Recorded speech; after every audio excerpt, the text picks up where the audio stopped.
नून league और peoples party निकल जाएंगी, मौलाना धर लिए जाएंगे। 3 माह से कह रहा था ऑपोजिशन 23 मार्च को नहीं आएगी। मुल्क में खाना जंगी हुई तो जिम्मेदार फजलुर रहमान होंगे, शेख रशीद की वार्निंग। मीडिया से गुफ्तगू करते हुए कहा, पाकिस्तान को इंटरनेशनल थ्रेट्स हैं।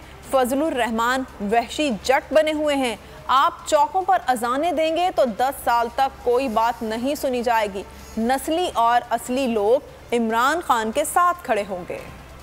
ये ना हो कि अदम एतमाद जो है कहीं मुल्की अदम इस्तेकाम की तरफ मुंतकिल हो जाए, जमहूरी अदम इस्तेकाम की तरफ मुंतकिल हो जाए और उसकी सजा आपको मिलेगी। आप चौकों में